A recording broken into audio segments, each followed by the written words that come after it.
Setelah 12 tahun hidup dalam pengasingan di hutan dan 1 tahun menyamar di kerajaan Matsya, para Pandawa akhirnya berhak mendapatkan kembali kerajaan mereka sesuai perjanjian dengan Korawa. Namun, Duryodhana, sang pangeran tertua dari Korawa, menolak untuk mengembalikan tahta Indraprastha yang telah direbutnya melalui permainan dadu yang curang. Melihat ketegangan yang semakin memuncak, para tetua dan raja sekutu Pandawa berusaha mencegah perang yang tak terelakkan. Atas saran mereka, Sri Krishna yang merupakan penasehat dan sahabat Pandawa menawarkan diri untuk pergi ke Hastinapura sebagai utusan perdamaian. Tujuannya adalah untuk menghindari pertumpahan darah yang akan menghancurkan banyak kehidupan. Krishna berangkat ke Hastinapura dengan penuh harapan bahwa ia bisa meyakinkan Duryodhana untuk mengambil jalan damai. Saat tiba di istana, ia disambut oleh para tetua Korawa, termasuk Bhisma, Drona, Widura, dan Raja Drestarashta. Para tetua ini, meskipun lebih condong mendukung perdamaian, tidak memiliki kekuatan untuk menentang keputusan Duryodhana. Krishna pertama-tama menemui Drestarashta dan berbicara dengan penuh kebijaksanaan. "Wahai Raja, perang ini akan membawa kehancuran bagi banyak orang, termasuk keluargamu sendiri. Bukankah lebih baik jika kita menyelesaikannya dengan damai? Pandawa tidak meminta lebih dari hak mereka yang sah." Drestarashta yang mencintai anak-anaknya tetapi tidak memiliki keberanian untuk menentang Duryodhana, menjawab dengan suara lemah, "Aku ingin perdamaian, wahai Krishna, tetapi Duryodhana adalah anakku yang keras kepala. Jika kau bisa membujuknya, maka biarlah perdamaian terjadi." Krishna kemudian dipanggil ke ruang pertemuan istana, di mana Duryodhana telah berkumpul dengan saudara-saudaranya serta penasehatnya, Karna dan Sakuni. Dengan senyum tenang, Krishna memulai pembicaraan. "Duryodhana, engkau tahu bahwa Pandawa memiliki hak atas kerajaan mereka. Mereka telah memenuhi kewajiban mereka dalam pengasingan, dan kini mereka hanya meminta bagian yang seharusnya menjadi milik mereka. Jika engkau setuju untuk mengembalikan Indraprastha, maka perang yang menghancurkan tidak akan terjadi." Duryodhana tertawa sinis dan menjawab dengan penuh kesombongan, "Mengapa aku harus menyerahkan apa yang telah kudapatkan? Mereka kalah dalam permainan dadu, dan kerajaan ini adalah milikku sekarang. Aku tidak akan menyerahkan tanah sejengkal pun kepada Pandawa. Bahkan sebesar ujung jarum pun aku tidak rela." Krishna masih berusaha menenangkan situasi dan memberikan tawaran lain. "Jika engkau tidak mau mengembalikan Indraprastha, maka setidaknya berikan mereka 5 desa kecil. Biarkan mereka hidup damai tanpa perlu peperangan." Namun Duryodhana semakin marah. Ia menolak permintaan Krishna mentah-mentah dan bahkan merasa terhina dengan tawaran tersebut.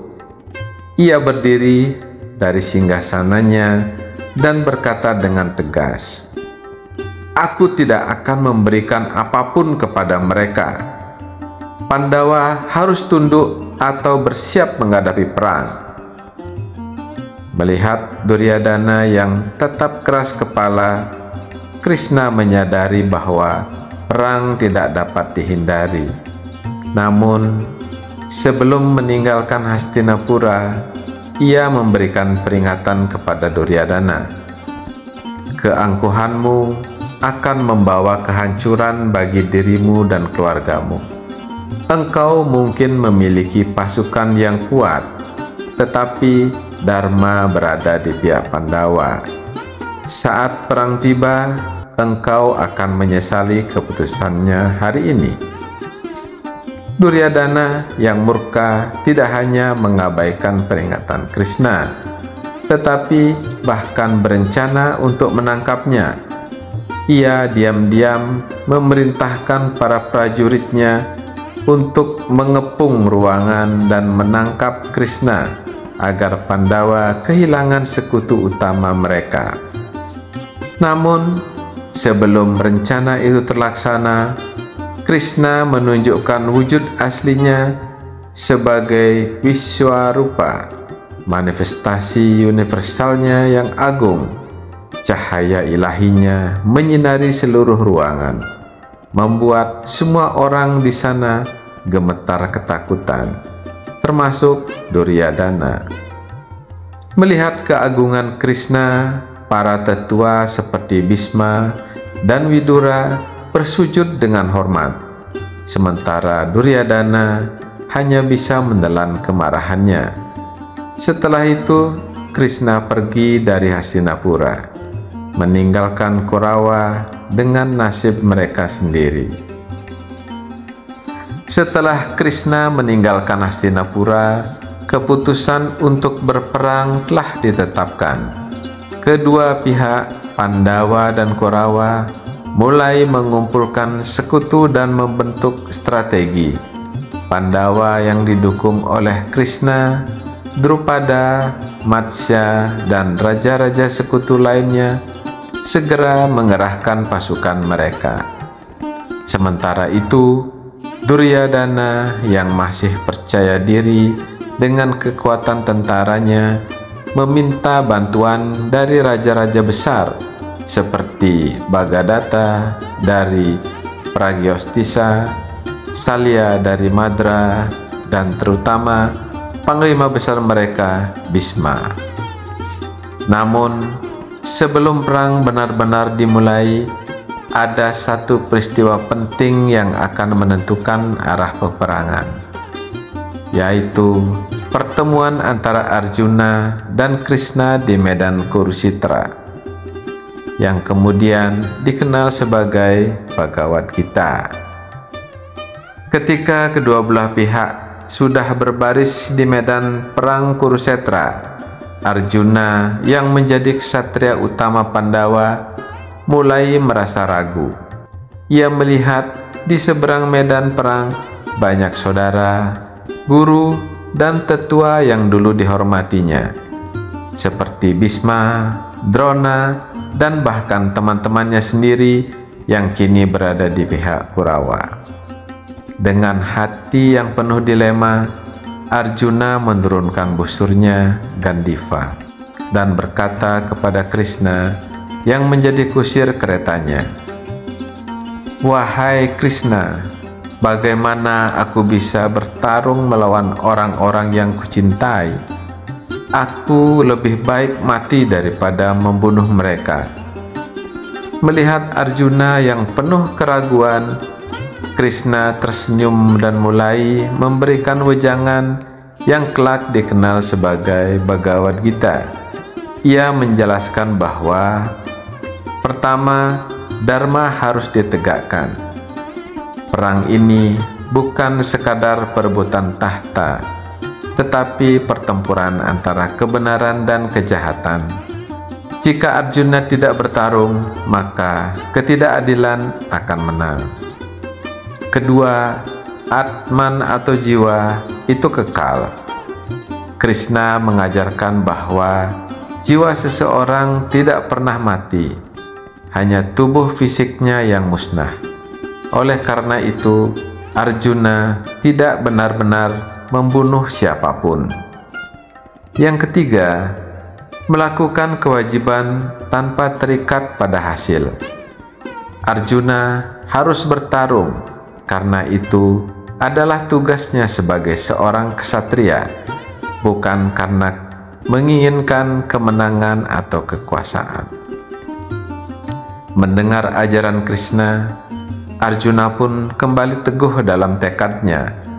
Ia mengangkat kembali busurnya dan bersumpah untuk bertarung demi Dharma. Kesimpulan dari cerita tersebut adalah penolakan Kurawa terhadap perdamaian bukan hanya menjadi penyebab kehancuran mereka, tetapi juga pelajaran besar tentang kesombongan dan akibat dari menolak Dharma. Krishna sebagai utusan perdamaian sudah memberikan kesempatan, tetapi Duryodhana menolaknya dengan angkuh. Pada akhirnya, keadilan tetap menang, meskipun harus melalui jalan yang berdarah-darah. Seperti yang dikatakan Krishna kepada Duryodhana sebelum meninggalkan Hastinapura, keangkuhanmu akan menghancurkanmu, dan ketika saat itu tiba, engkau akan menyadari bahwa perang ini adalah akibat dari keputusanmu sendiri. Begitulah kisah penolakan Kurawa terhadap perdamaian yang berujung pada kehancuran mereka dalam perang Bharatayuddha.